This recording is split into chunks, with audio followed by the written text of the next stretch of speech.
My family lied to keep me from Thanksgiving. But that was just the beginning. What they didn't know? I had built everything from scratch, only to watch them show up with papers, trying to take it all. The worst part? They didn't think I'd fight back. But they pushed me too far and I wasn't going down without exposing their lies. You won't believe the secret I uncovered. Could they really erase me? Or was I about to destroy their whole plan? The streets of Houston buzzed with the noise of life cars honking, people hustling, the sound of construction echoing through the air. It's a city of opportunity, they say. But sometimes it felt like that opportunity was only for the ones who already had it. I've always been the one carrying the weight of expectations, the youngest daughter, invisible in the grand scheme of things. I can't even remember the last time anyone in my family called just to check in. Instead, it was always a favor here, a need there. I never asked for much. In fact, I never asked at all. Houston's medical environment was like an arena. It wasn't enough to just have the skills. You had to have the backing, the connections, the influence. An independent clinic owner? The odds were stacked against me, but here I was, in my small, rented apartment, sketching the plans for my dream. A clinic. A place where I could do things my way, where patients wouldn't just be a file number, and I wouldn't be just another doctor in a big system. But to get there, it was all on me. I worked double shifts, saved every penny, and did everything I could to avoid asking my family for loans. They'd never understand. Not really. So, I kept my head down and focused. The work wasn't glamorous, but it had to be done. I remember one conversation with my older sister, Marilee. She only called when she needed something. Last time, she asked for a ride to the airport, and I was happy to help, of course. But what did she say afterward? Nothing. Just that she had to get going, that she'd catch up later. That's how it was. When I needed them, crickets. I had my quiet mantras, though. Maya Angelou's words stuck with me. You may not control all the events that happen to you, but you can decide not to be reduced by them. And every day, I reminded myself of that. I wouldn't let anyone reduce me to a footnote in my own life. This clinic was mine. It was my future. Building the clinic. Sweat, sacrifice, and solitude. The location I found wasn't ideal, an old, neglected strip mall on the outskirts of town, but it was mine. I didn't have investors. I didn't have a mentor. But I had sweat and grit. I painted the walls myself, scrubbed down the floors, sourced secondhand equipment from anyone who would sell it. I sold my car to fund the project, but that was okay. I didn't need luxuries. I needed this. It was slow at first. The first patient I had was a retired teacher who'd been referred to me by a friend. That was the moment I knew I could make this work. When I looked at her, sitting on the other side of the desk, I saw not just a patient. I saw someone who trusted me, someone who needed me, and that was all the validation I needed. The first month I broke even, I celebrated. There was no big party, no champagne, just me in the back office, looking at the numbers on my computer screen, letting out a breath I hadn't realized I'd been holding. I didn't have a big staff, just a couple of loyal people who worked as hard as I did. There was Jenna, the young nurse who'd been with me from the beginning. She reminded me of my younger self, ambitious, idealistic, wanting to make a real difference. I saw in her the same quiet determination that pushed me through every obstacle. Yet, despite everything I had accomplished, despite building this clinic from scratch, I couldn't shake the feeling that my family still didn't care. Not once had any of them come to visit, and they'd been so eager to post on social media about our family's doctor, as if they had any real part in it. The quiet resentment I'd buried for years crept back up. The family dynamic, setting up the emotional underpinning. I remember the childhood dinners, how my siblings always stole the spotlight. Marilee, always the golden child, always had the best grades, the best accomplishments, and then there was me, quiet, in the background, always doing what I was supposed to do, never making a fuss. I used to sit at the kids' table for so much longer than I should have.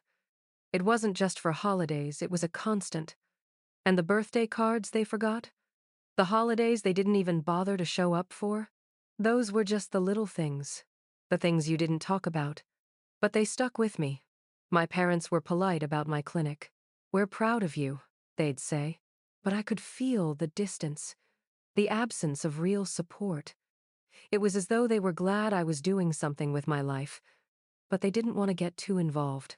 Then, my mom started asking for copies of some legal documents. She said it was just for records. I didn't think much of it at the time, but something about it felt off. There was something in the way she asked, like she was planning for something I didn't know about. The first signs of trouble, quiet red flags. One evening, Marilee stopped by the clinic unannounced. I was in the middle of filing some paperwork, and she just waltzed in. Her tone was sweet, but the questions felt too pointed.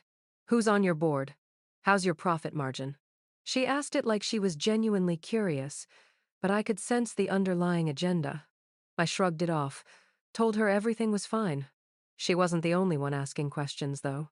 My siblings were all suddenly so interested in the clinic. They'd ask about the ownership structure, as if they were trying to figure out how they could get a piece of it. I didn't say anything. I thought maybe it was just curiosity. But then, I had a patient come in and tell me how great it was to have a doctor who actually listened.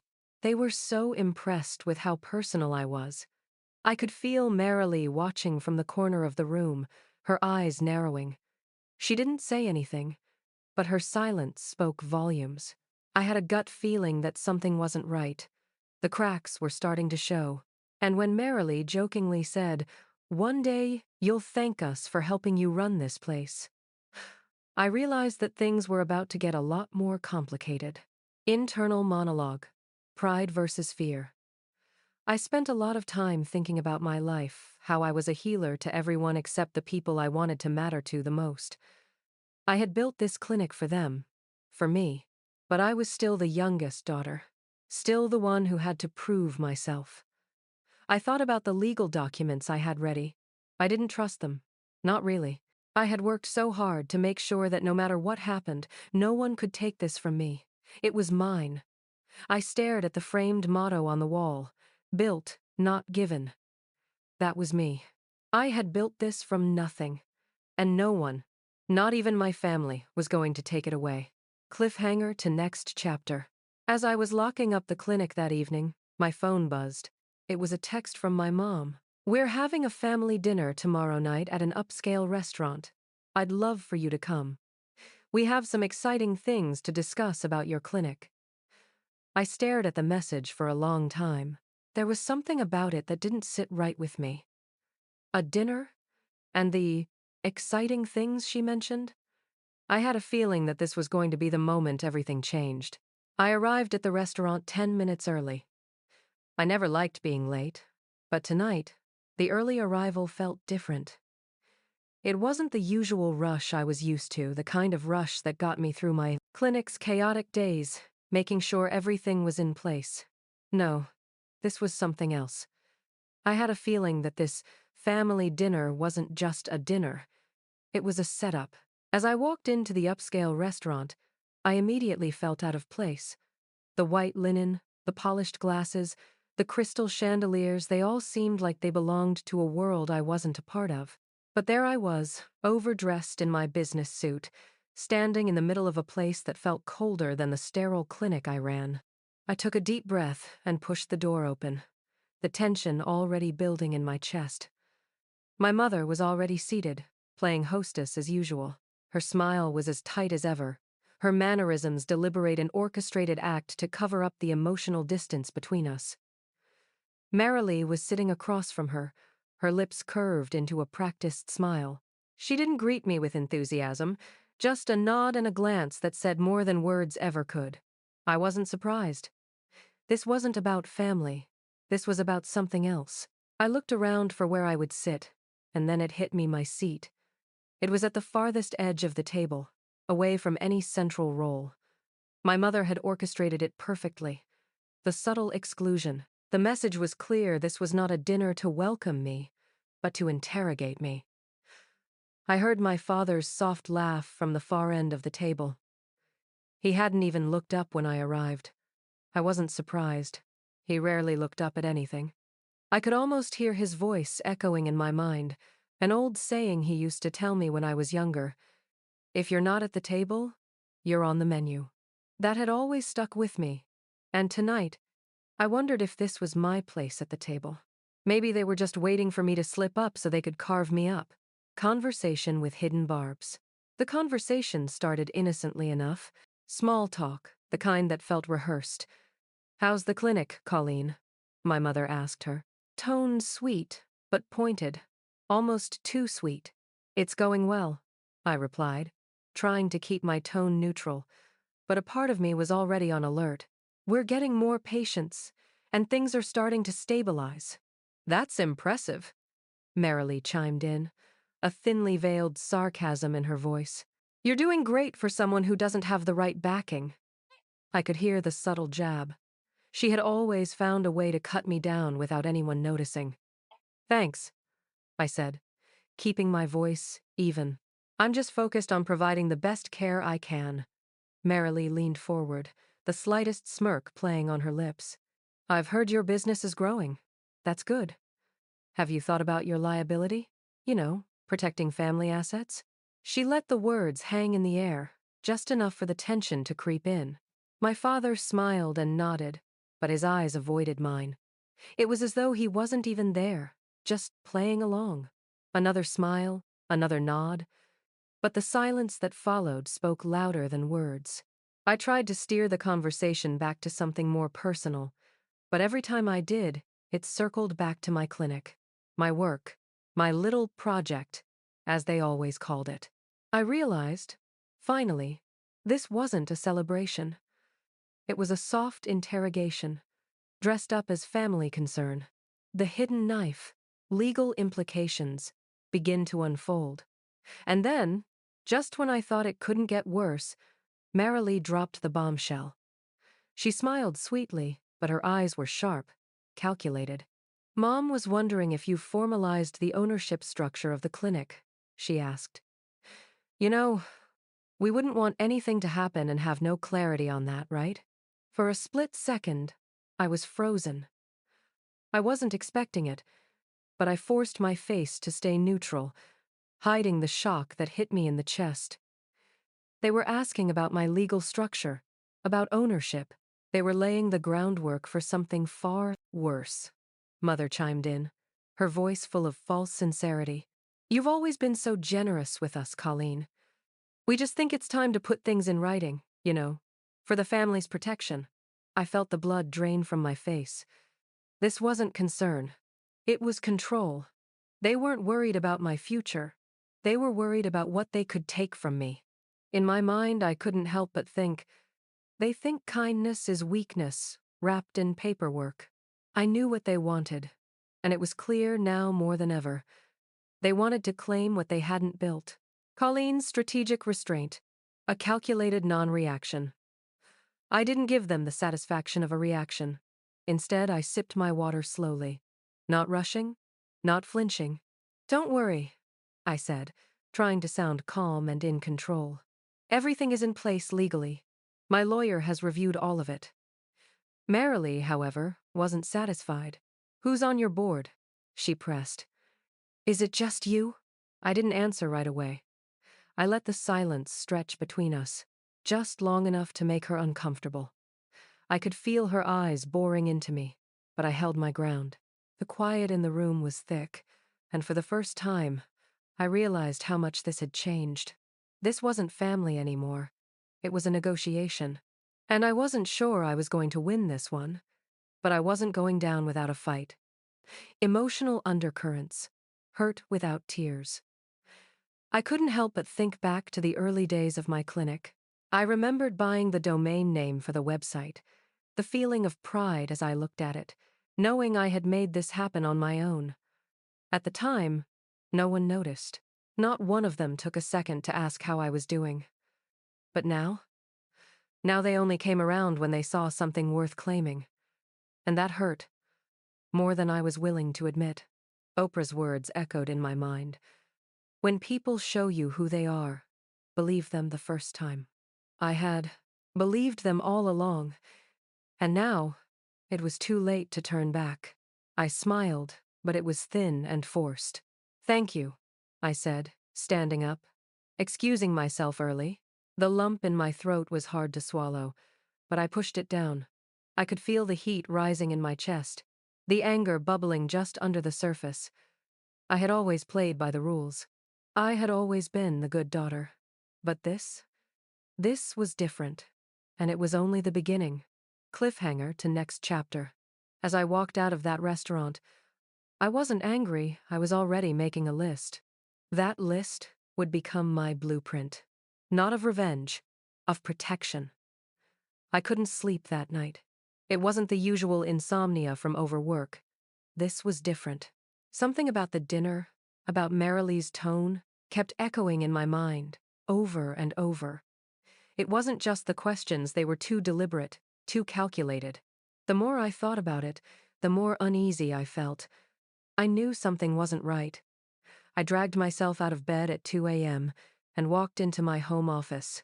The room was dim, the only light coming from the desk lamp. It used to be a space of pride for me, a place where I'd file away every victory, every piece of progress. But tonight, it felt like a room full of ghosts. I hadn't been in here much lately. Life at the clinic was relentless. But tonight, I had a different task ahead of me. A task I didn't want to face. The cluttered desk was familiar, the papers neatly stacked in rows like always. I pulled out the contracts, partnership agreements, and incorporation papers that I'd filed away so carefully when I started the clinic. My fingers trembled slightly as I rifled through the papers, the silence of the house closing in on me. That's when I saw it. There was a document I didn't recognize. It had been oddly highlighted, something I never did. My heart sank. The paperwork had always been meticulous. I was thorough, almost obsessively so. I started cross-referencing it, with old emails, the ones from when I first opened the clinic, checking for any inconsistencies. And then it hit me. Something was wrong. Something was missing. Or worse, something had been swapped out. I froze, staring at the document, my mind racing. I didn't know what I was expecting to find, but it certainly wasn't this. I sat down, pulling the document closer, scanning it more closely. There, buried in the fine print of the business incorporation paperwork, was a clause I had never seen before. Silent partner provisions apply in case of family member involvement. The words hit me like a punch in the gut. I couldn't breathe. My mind tried to make sense of it. Who added this? And more importantly, why hadn't I seen it before? I opened another version of the document, the one I'd kept in my files. The clause wasn't there. Not in the original. But here it was. In the version I had just found added like it had always been part of the deal. Someone had slipped it in. Someone who knew what they were doing. Someone who had been waiting. My hands shook as I reached for my phone. I dialed the number of my old paralegal. She was a family friend, someone Marilee had recommended when I was first setting up the business. I didn't have to ask her for the details. I already knew. She'd been the one to send me the final draft. She'd been the one who, through my own ignorance, had let this happen. This wasn't just a mistake. This wasn't carelessness. This was deliberate, premeditated. I sat back in my chair, my mind racing. The world felt like it was closing in. I had trusted them. I had trusted my family. But now, all of that felt like a lie. I closed my eyes and tried to remember 6 years ago, when I first started the clinic. I remembered Marilee asking to look over my papers. She said it would be a second opinion. I had thought nothing of it. She was my sister. It seemed harmless, just family helping out. But now I saw the signs, the subtle manipulations, the way she stalled the notary meeting for days, how she kept pushing me to use their lawyer. I'd ignored it all. I thought it was nothing. But it wasn't nothing. It was everything. Trust doesn't break all at once, I thought. It erodes, like coastal cliffs, one storm at a time. I remembered the feeling of pride when I first bought the domain for my clinic's website. It wasn't just a business for me. It was my escape, my independence. And for all the years I'd struggled, none of them had noticed. They hadn't noticed how I worked day and night to build something they never cared to ask about. Now, here I was, sitting in my office, staring at the very thing that had always been mine, my clinic. But it was clear now that they had always been waiting. They hadn't just come for a seat at the table. They wanted to own the whole kitchen. The next morning, I took action. I didn't want to confront anyone yet, not without knowing exactly what I was up against. I contacted an independent lawyer, someone I trusted to be impartial. The call was confidential. I sent him both versions of the document, the one with the clause and the one without. He called me back an hour later. His voice was calm, professional, but I could hear the concern in it. "It's a retroactive insertion," he said. "If this was filed, it would give them shared claim rights. This isn't just unethical, it might be legal." I felt my stomach drop.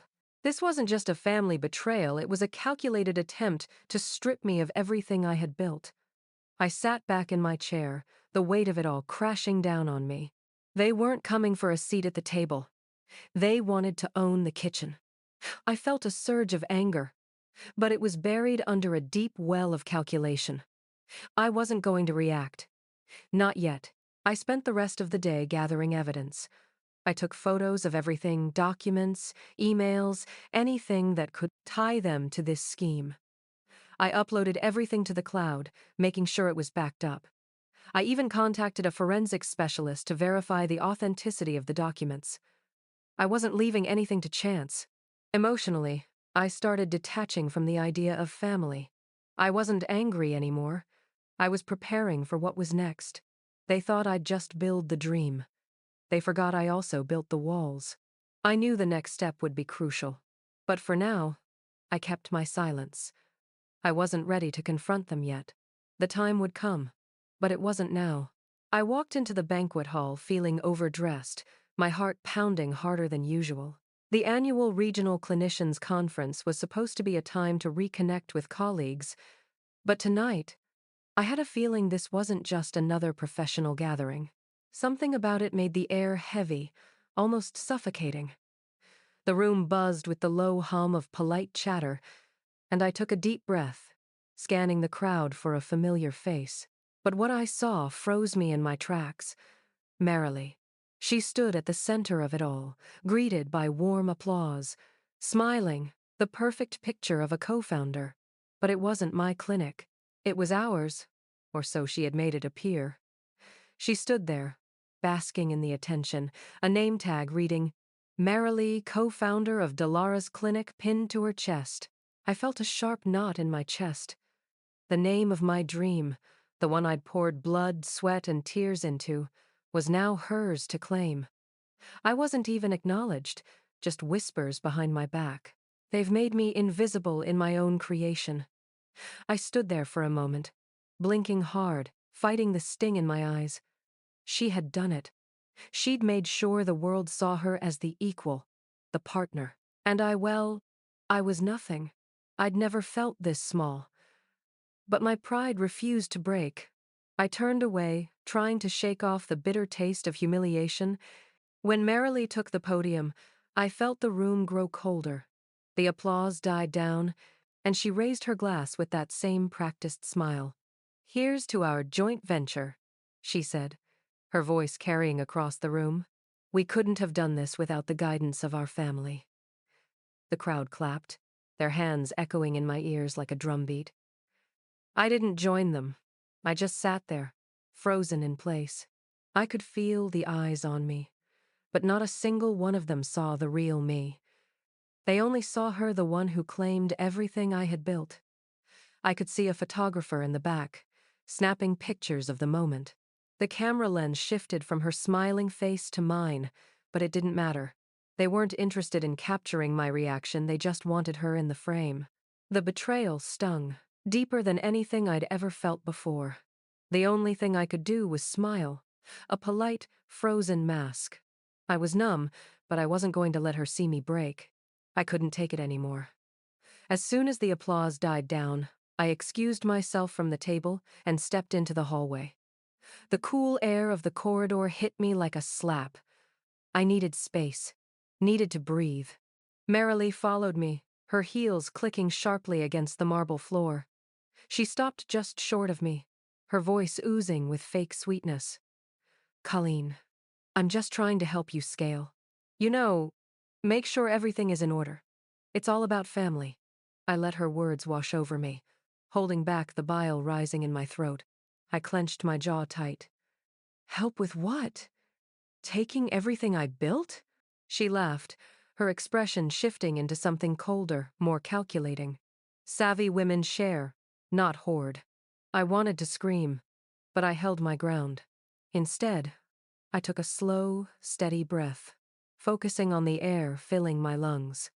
There was no need to lash out, no need to give her the satisfaction of seeing me weak.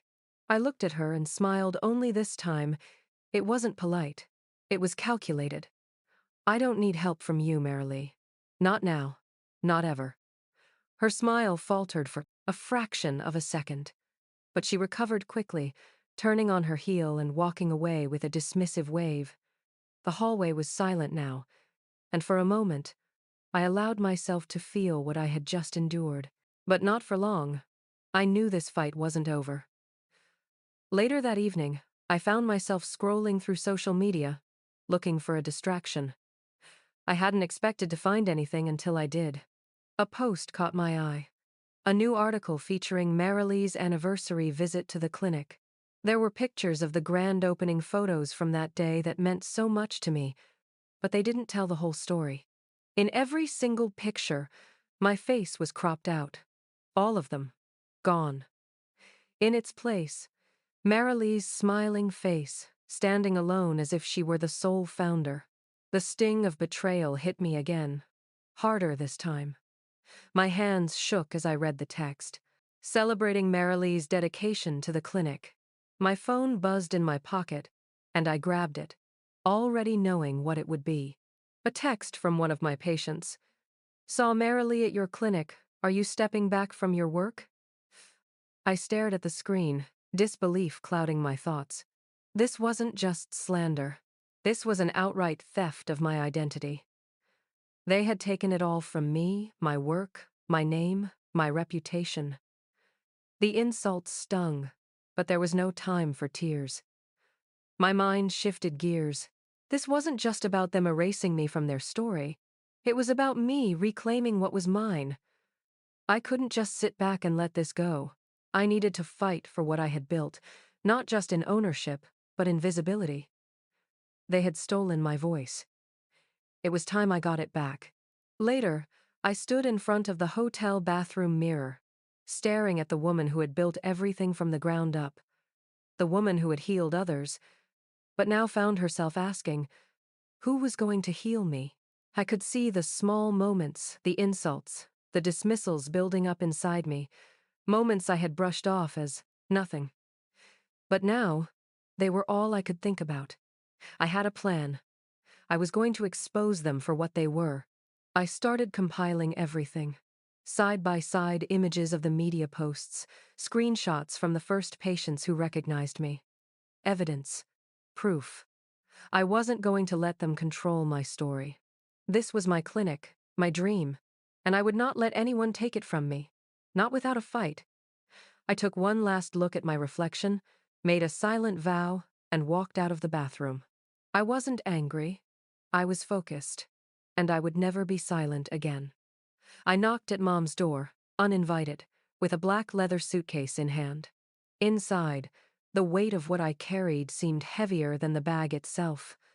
Dad opened the door, a surprised look in his eyes, but nothing more. He was probably expecting a visit, but not like this. "Colleen? What's going on?" "I'm not here for brunch," I replied, my voice calm and steady. "I'm here for the truth." His face tightened, but he stepped aside.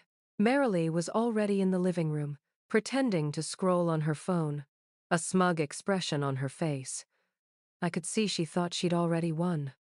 I didn't waste any time. I placed the suitcase on the coffee table and opened it. The sight of the papers, contracts, flash drives, notarized statements felt almost too clean, too perfect for what was about to happen. I met their eyes one by one before speaking, my voice clear and cutting. Let's talk about what you've all been planning behind my back. I handed them copies, side-by-side comparisons of the original incorporation documents and the ones with the doctored clause. The clause about silent partners, the one I had never seen before, the one that had somehow been inserted after the fact. Mom immediately waved it off. It's just legal stuff, Colleen. You're overreacting. Marilee's voice joined in, feigning ignorance. I don't know anything about this. I looked at both of them. Did they think I was stupid? This isn't just paperwork. This is fraud. I pulled out the notarized statements from my former assistant. Statements confirming the file swaps, confirming that someone Marilee had been in those files, had changed the documents. The room went still. The silence was no longer about denial. It was about damage control, and it wasn't working. Then Dad spoke, his voice unsteady. Marilee showed us a letter from one of your patients. Something about an investigation for negligence? My stomach dropped. What letter? Mom quickly produced a printed copy from her purse, the letter marked anonymous, the words carefully chosen.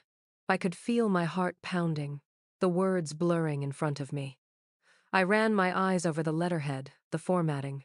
It looked familiar, too familiar. I glanced at Marilee. She couldn't meet my eyes. The letterhead was something she'd used years ago for press releases, a template she'd had access to. You fabricated this, I said, my voice steady. But the fury beneath was barely contained. This is to make it look like I'm under investigation, to build a case so you can take over my clinic. Don't be ridiculous, Marilee said. But there was no conviction in her voice. Is it ridiculous? I responded, looking at all of them.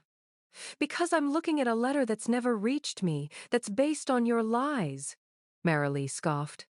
You think people will believe you over your own family? I took a breath and pulled out a small recorder from my bag. I think people will believe the one with receipts. I hit play. The audio from that night, from the family dinner, filled the room. Marilee's voice, casual but damning. Her vague references to the clinic's ownership, her talk about the family assets and what we'd shared over the years. The recording was sharp, clear. Her face drained of color as she realized what I had. Dad and Mom fell silent, like they hadn't heard the evidence that was right in front of them. They were shocked, but it wasn't surprise. It was realization. The game was up. I closed the suitcase with a sharp click. I wasn't angry, not yet. I had the upper hand now. I met their eyes, one by one, and said, "This is fraud. If you don't back off, we'll see each other in court." I didn't beg. I didn't cry. I wasn't going to give them that satisfaction. People believe the one with receipts, I repeated, letting the words sink in. I stepped away from the coffee table, walked to the door. My chest was tight, but I could feel the weight lifting. The illusion of family love had shattered like glass breaking into 1,000 pieces, but I wasn't cleaning it up anymore. I wasn't going to put the pieces back together for them. Goodbye, I said quietly, my voice thick with a mixture of resignation and resolve. I closed the door behind me, stepping out into the cool air, taking a deep breath. I could still feel the weight of what had just happened, but it was different now. I had a plan. As I walked toward my car, I whispered to myself, I didn't come to ask. I came to warn. They thought silence was safety, but I'd just shown them that silence could scream. I walked into the clinic on a Monday morning, expecting the usual routine. The air smelled of disinfectant and coffee, the sound of light chatter and the hum of machines filled the room. Everything was in its place, staff at their desks, patients waiting, charts neatly stacked. It was all normal. But then, the receptionist handed me a manila envelope, its contents marked confidential. with no return address, no postage. "Dr. Parker, this just arrived for you," she said, a frown on her face. My pulse quickened as I took the envelope, already sensing the heaviness of what it might contain. I couldn't open it in front of everyone, so I excused myself to my office. I shut the door behind me, sitting at my desk as I slowly opened the envelope. Inside, there were a few screenshots, private conversations, exchanges I had with my lawyer, a photo of me leaving a courthouse, looking over my shoulder, something that happened months ago, and then a small post-it note that read, "Still think you're untouchable?" I stared at the note for a long moment. I didn't need to ask myself who had sent it. The answer was already too clear. How had they gotten these files? How had they gotten these photos? Someone had been watching, and someone had been keeping track. I couldn't let the staff see my reaction. I slipped the envelope into my desk drawer and went back to work as if nothing had happened. But my mind raced, trying to piece together what this meant. Who was behind it? And what did they want from me? Later that day, I decided to check the clinic's financials. Opening the payroll system, I was met with an unexpected surprise. Access denied. I tried again. Denied. The room seemed to close in on me. I quickly picked up the phone and called the clinic's insurance provider. "This is Dr. Parker. I'm calling to check the status of our malpractice coverage." The response was sharp. "We received a request to suspend your coverage pending an internal audit. Your file is under review." My mind raced. How could this happen? I hadn't been notified. Someone had taken action. I called my accountant next. "The insurance payments were stopped last Friday," he said after a few moments of silence. "It looks like someone flagged the account for audit." I sat there in the quiet, staring at the black screen of my locked laptop. The weight of it all crashed down on me. "They're tightening the rope," I whispered to myself. By the time I was heading home, the pressure was mounting. There was a target on my back, and someone had set their sights on it. But I wasn't going to just let them win. I needed answers, and I needed them now. I pulled up the clinic's internal logs on a backup tablet. Scrolling through the data, I found something strange. Someone had logged in after hours on Saturday. I pulled up the IP address and ran it through our system. It came up registered to Marilee's company. My heart dropped. I called her office immediately. Her assistant answered, her voice too chirpy. "She's in back-to-back meetings, but I can take a message." "No message," I replied coldly. I printed out the log and sent it straight to my lawyer. I wasn't going to confront her yet, not directly, but I had the evidence. Now it was time to go on the offensive. Later that afternoon, I called a meeting with the senior staff. "Routine compliance check," I said, standing in front of them. "No logins outside of working hours. No external devices connected to the clinic Wi-Fi. Understood?" They nodded, some with confusion, others with suspicion.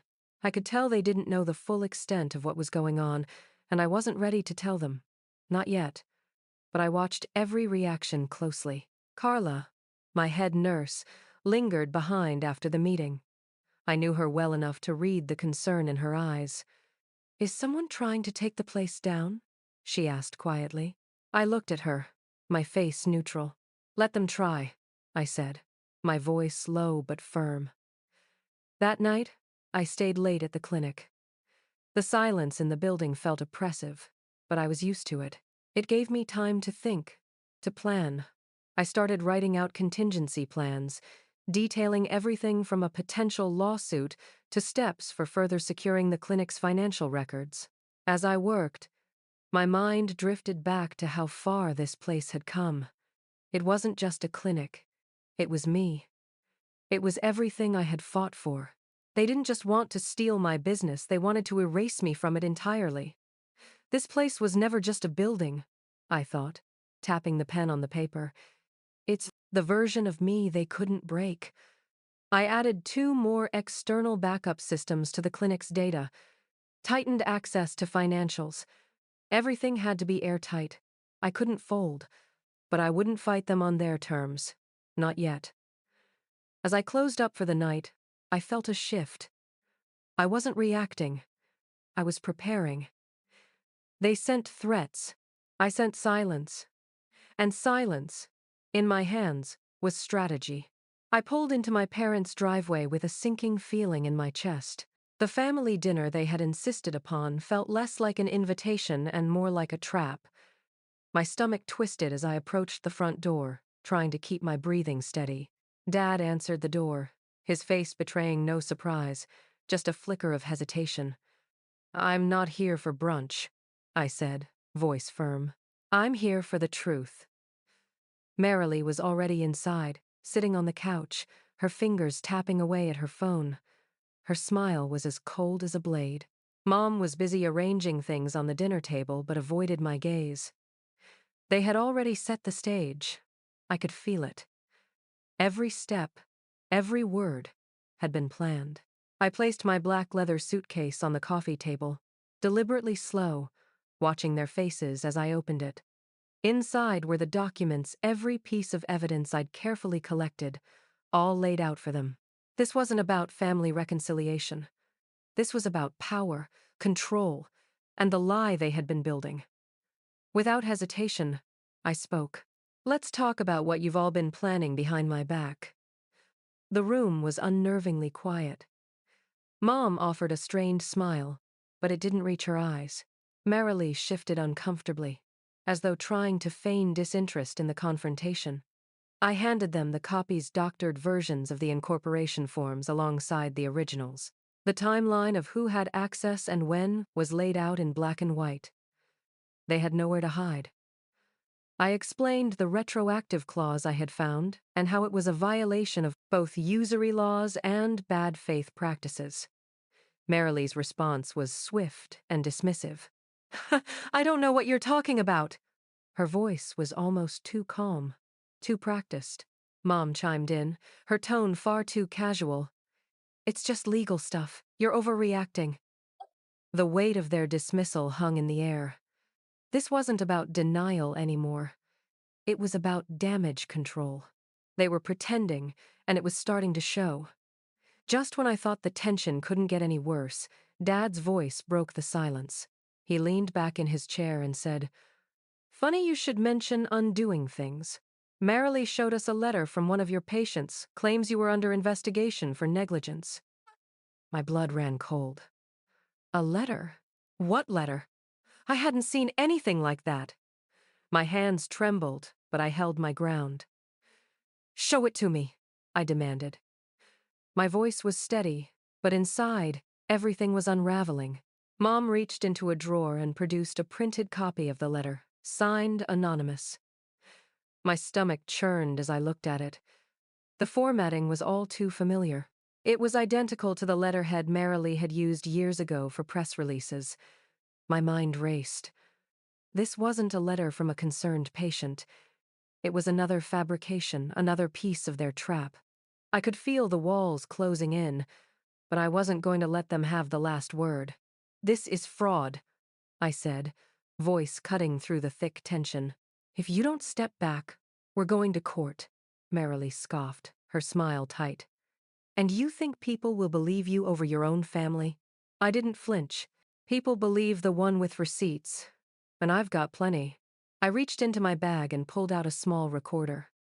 Pressing play, I let the room listen to the audio from our last dinner together. Her vague but damning statements filled the air. Marilee's face drained of color. Mom and Dad fell silent. I stood there for a moment, the weight of it all crashing down on me. But I wasn't broken, not yet. Instead, I stood tall, forcing my mind to stay focused. I wouldn't beg.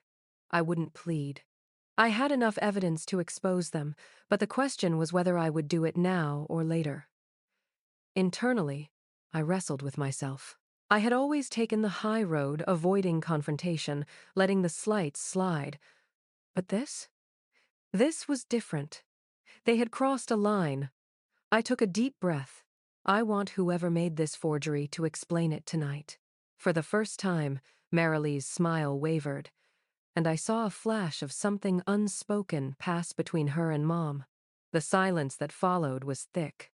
Then, Marilee stood. She walked over to the table, her movements slow, deliberate. She picked up the forged document, holding it up like a weapon. "You really want to play this game, Colleen?" she asked, voice dripping with mockery. "You think this will end well for you?" She held the paper like a loaded gun, daring me to shoot it down. The challenge hung in the air. I didn't move. I didn't speak. I just stood there, watching her, letting the tension crackle between us. I arrived at the conference hall well ahead of schedule. The staff was setting up for the live stream, cameras positioned just right. Banners with the clinic's logo hung proudly in the backdrop. Marilee was already mingling with the crowd, charming everyone around her. When she spotted me, she flashed a smile that didn't quite reach her eyes. She greeted the audience as she was introduced co-leader of the clinic. I stood backstage, suit pressed, heart pounding in my chest. The irony wasn't lost on me. They were trying to claim legitimacy on my vision, but I'd fought in quiet rooms for too long. Tonight, I would fight where everyone could see, I whispered to myself. No matter how pretty the table, poison can still be served. The evening went smoothly at first, with Marilee delivering her speeches and playing the role of the dutiful family member. But I could feel the tension building in my chest, the weight of the moment crashing down on me with every word that passed her lips. When the first course was served, she raised her glass. "To family, unity, and shared legacy," she said with a voice that cut like glass. And then she dropped the bomb. "To our joint stewardship of the clinic," she continued, adding, "I've always supported Colleen, and we've come so far together." I swallowed the surge of anger, but my response was steady. "Thank you. I aim to honor what I built," I said quietly, my voice colder than I intended. I noticed the shift in the room. The guests, once polite and attentive, now looked at me as if I were an outsider. The cameras moved, capturing my every move. I could feel their eyes burning into my back, judging, waiting. As the dinner progressed, I had enough. I stood up, cutting through the buzz of conversation. The room fell silent. "I've filed a motion," I said, voice ringing out. Everyone stared at me in shock as I pulled a certified document from my handbag. The injunction I'd filed to freeze any new transfers of ownership to Marilee or anyone else who might try to take what was mine. The murmur among the crowd was palpable. I could hear people whispering, the cameras zooming in on the document. Marilee shot me a look of disbelief, her face reddening. But she wasn't about to back down. "You can't undo what's already been claimed publicly," she said, trying to recover. But I wasn't finished. I pulled my phone from my pocket and projected the confession video from Ephraim onto the screen. His voice rang out through the speakers, recounting everything he knew about Marilee's manipulation of the documents. At the same time, I displayed the true version of Clause 4.3, the one they had hidden. "Time-stamped, filed, legal," Marilee stammered, trying to respond, but the words caught in her throat. Her face twisted in frustration, but she couldn't argue. The crowd started murmuring. Some looked shocked, some applauded. It was a loud moment, a defining one. But I wasn't finished. I wasn't just going to let them walk away. I flashed slides on the screen, comparing the forged contracts with the originals. I showed the internal logs of their manipulation of the system, the IP logins they used to infiltrate my clinic's records. The room was alive with whispers and gasps. The media present were snapping photos, their lenses capturing the truth. Then I held up the image, the side-by-side comparison of the original grand opening photo, with my face clearly in the frame, and the new version where I was cropped out. Marilee looked around for support, but the faces that had once supported her now turned away. The room had made its decision. I looked at Marilee and said, "You can't erase a soul by redrawing the lines on paper." The words felt like a declaration, a victory, a reclaiming of everything I had fought for. There was a silence after that, and then Marilee fumbled through an apology, but not for what she had done. She mumbled something about a misunderstanding, about intentions being misconstrued, but it was hollow, empty.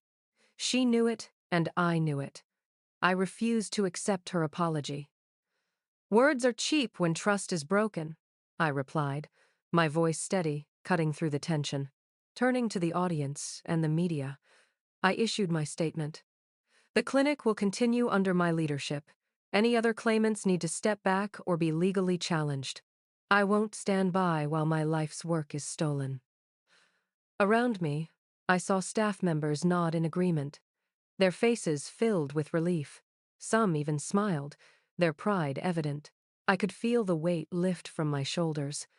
Finally, I was seen by the community, by the people who truly mattered, and by myself. As the conference continued, I walked away with a sense of catharsis. I had fought for my name, for my clinic, for everything I had built. The battle wasn't over, but for the first time, I had reclaimed what was mine. But the night wasn't over.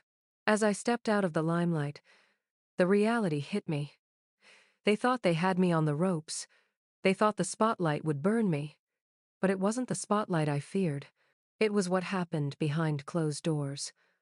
I stood in the quiet of my living room, the soft hum of the refrigerator in the background, my mind heavy with everything that had transpired. The weight of the past still clung to me, but today felt different. Today, I was ready to let go. I picked up the small, leather-bound journal from the coffee table, a constant companion through the worst of the last few months. It had been my silent confidant, filled with all my fears, dreams, and doubts. I opened to a blank page, fingers trembling slightly. I had to confront the remnants of my past struggles. It wasn't about forgiving them, it was about freeing myself. I traced the words, "What if I let go?" and paused. What if I really did?